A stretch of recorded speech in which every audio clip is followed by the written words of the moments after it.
So that English Voice Club stuff you sent over, really interesting stuff about all the different ways we can say how we feel in English. Yeah. We all know happy, sad, angry. Right. The basics. But it made us think that there's a lot more to it than that. Mm. All kinds of interesting subtleties. And that's what we are going to deep dive into today. Yes. How to really understand those subtleties and nuances. Get a shortcut to being in the know about how to express feelings. Exactly. So you wanted to get beyond just those simple happy, sad, angry labels. Yeah, I mean, there's so much more to it. And we thought, you know what, this is the perfect way to explore that, all those shades of meaning. Mm-hmm. Like, what's the real difference between being pleased and being happy? Yeah, great question. Or, how come sometimes we say we're nervous and sometimes we say we're terrified? Right. It's like we're opening up a whole new level of how we communicate about our feelings. Exactly. And we're going to focus on the pairs of emotions that you picked out. Right. Happiness and fear, sadness and confusion, shame and nervousness, and then finally, anger and frustration. Looking forward to it. We'll look at all the different words that go with each of those. Great. Not just giving you lists of words, but really getting a feel for when and why we use them. That's the plan. Okay, so let's dive straight in. Happiness and fear. The first thing you sent was this great little dialogue Yes. about passing a driving test. Yeah. So relatable. I mean, we've all been there. First, you're super stressed and nervous. Then, boom, you pass. Pure joy and relief. Absolutely. And that takes us to our first set of words. Pleased, stressed, relieved, nervous, worried, and scared. Now, nervous, worried, scared. Pretty clear they're all about fear, in a way. Yeah, they are. Mm-hmm. But the differences between them are really interesting. I think so, too. It's like English gives us all these ways to be specific about how much fear we're feeling. Right. So think about it. You could be nervous before you have to give a presentation. That kind of butterflies in your stomach feeling. Whereas when you're worried, it kind of hangs around longer. Like you might be worried about what's going to happen, how the presentation is going to go. Exactly. A kind of persistent feeling of unease. Exactly. But Yeah. then scared is, scared. That's like a sudden jolt. Yeah, much more intense. Like if you hear a really loud bang in the night. Right. Sudden and intense, like fight or flight kicks in. And I know they weren't in this dialogue, but words like terrified or petrified just take it to a whole other level for when things are really extreme. It's like we have this volume control for fear. I like that analogy. You can be specific about how loud the fear is. Exactly. It's not just, yes, I'm afraid, or no, I'm not. So that brings us to pleased and happy. Okay. Now, this is interesting when we think about how they're different. I mean, it seems like we tend to say pleased when it's about something specific, some event or outcome. Right.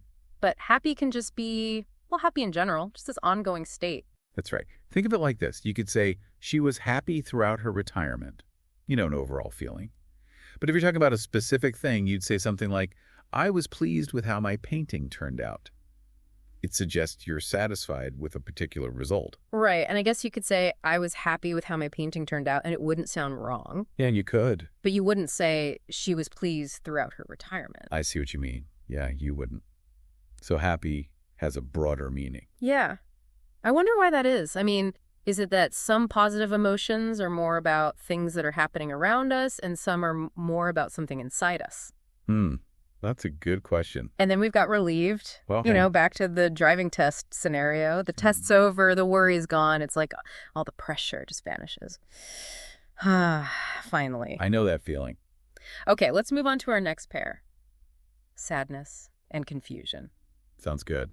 Now, the dialogue you sent this time, it's about something that happens all the time. Getting frustrated at work. Yeah, we've all been there. When you start a job and you have all these expectations, and then the reality is, not quite so great. Yeah, exactly. And that leads us to our next set of words. Miserable, down, mixed up, torn, humiliated, and apathetic. Let's start with miserable. That just sounds kind of heavy. It is. It's more than just having a bad day. It's a feeling of deep unhappiness. Yeah. Like really unhappy with your whole situation. Whereas down is a bit less serious. It's more general. You're feeling low, maybe because you're going through a tough time. Right. Like you might feel down because you had a hard week, but miserable is bigger, more serious. Exactly. Now, apathetic. That's an interesting one to have in this group. I mean, it's under sadness, but it doesn't really sound like sadness. No, it doesn't, does it? What it means is you don't really have any feelings at all. No interest, no enthusiasm, no concern. Like you just don't care. So not exactly sad, more like emotionally numb? Yeah, and it's important to know that it's not the same as pathetic. Pathetic means you feel like you're not good enough Yeah. or not worthy. Okay. Good distinction. Now, mixed up and torn. Okay. They both seem to be about confusion, Mm-hmm. not knowing what to do or what to think. Yeah, exactly. Mixed up is when you just feel muddled. Uh-huh. Like all your thoughts are jumbled up. But torn is when you're being pulled in two different directions. Like you have to make a decision, but you don't know which way to go. It's like when you try to tear a piece of paper in half. Right. It's pulling both ways. Yeah. Okay, and lastly, in this set, humiliated. Sounds like embarrassed, but way worse. It is. Humiliated is when you feel ashamed. Right. Like you've lost your dignity. Often it's something that happens in front of other people. Right. And because it's such a powerful feeling, we don't experience it very often or talk about it very often. So we've done the complexities of work. Right. Now let's go to the sometimes awkward world of dating with shame and nervousness. Oh, yeah. The canceled blind date. Oh, yeah. First you're excited. Then, it's off. And you're left feeling self-conscious. Right. And that brings us to embarrassed, anxious, apprehensive, awkward, and guilty.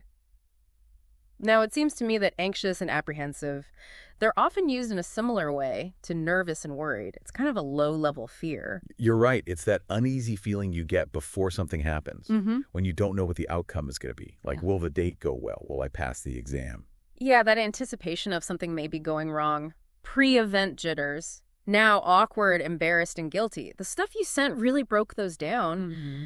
And they're all about feeling uncomfortable, Mm-hmm. but socially uncomfortable, like how you're coming across to other people. It's interesting how the focus shifts with each word. Yeah. So awkward. That's more about the situation itself. Like there's this long silence or you do something clumsy and it's just awkward. But embarrassed. That's about you, like you feel exposed. Mm-hmm. Or like people think you're stupid. Yeah. And sometimes you actually blush. But guilty is different. Because it's about knowing you've done something wrong, you feel bad about it. Like that example of not being there when your friend really needed you. So it's not about how other people see you, it's about your own sense of right and wrong. Yeah. And language lets us be really specific about those feelings, our social and moral feelings. Oh. Right, on to our last pair, anger and frustration. Yes. Back to the workplace, Uh-oh. where things are really heating up. More drama. Yeah. It's all about people not getting what they need or thinking other people aren't competent. Mm-hmm. Classic workplace stuff. So the last set of words. Annoyed, seething, fed up, overwhelmed, frustrated, and upset. Okay, let's start with frustrated. Right. Frustration. Everyone knows that feeling. Yeah. It's when you can't get what you want. Like you're trying to achieve something, but you're blocked. Think of it like this. You're stuck in traffic. You're late. You know you're going to miss your train. That's frustration. Oh, yeah. I've been there. Okay. Annoyed and seething. They seem like they're both about anger. They are. But one's mild and the other is much more intense. That's right. Annoyed is just a low-level irritation, like when a faucet drips. Or, like your material said, mosquito bites. Irritated is a good synonym, too. But seething is a whole other thing. It's serious anger. But often it's not expressed, like you're boiling inside but keeping it all in. Furious is another word that means something similar. So a leaky faucet versus a volcano about to erupt. Huh. Yeah, something like that. Now, what about fed up? That seems like it's connected to frustration, but there's something more to it. Yeah. Fed up means you've had enough. You've been putting up with a bad situation for ages. You can't take it anymore. Like your neighbor keeps playing loud music every night. Mm-hmm. At first, you're just annoyed. Then you get frustrated. But eventually, you're just fed up. Makes sense. Now, overwhelmed. The material pointed out that overwhelmed is a bit different because it can be about lots of different emotions, even positive ones. Yeah, I thought that was interesting, too. So what's the key to overwhelmed? It's that feeling of too much. Too much to do, too many problems, too many strong feelings, like you just can't cope. And usually, it's about negative things. Stress, sadness. But I guess you could be overwhelmed with happiness, too, if something amazing happened. Right, like winning the lottery. Okay. Last but not least, upset. That seems to be specifically about feeling sad because something bad has happened. Yeah. Someone says something mean to you, you experience a setback, you're upset. So we've explored all these different emotions and all the words that go with them. What do you think the big takeaway is for our listener? I think the main thing is English has a lot of ways to talk about how we feel. Yeah. A lot more than just happy, sad, angry. Right. It's a whole system for describing exactly what's going on inside us. And by understanding all those subtle differences, you can communicate more clearly. Exactly. And understand other people better, too. So, thinking about all those emotion words we've talked about, here's something to think about. Could being able to use those words more precisely actually make you more aware of your own feelings? I like that. And could it help you be more understanding of other people's feelings, too? How does language affect our emotions, and how does having more words to describe them change how we see ourselves and other people? That's something to ponder. Thanks for joining us for this deep dive into emotion. My pleasure.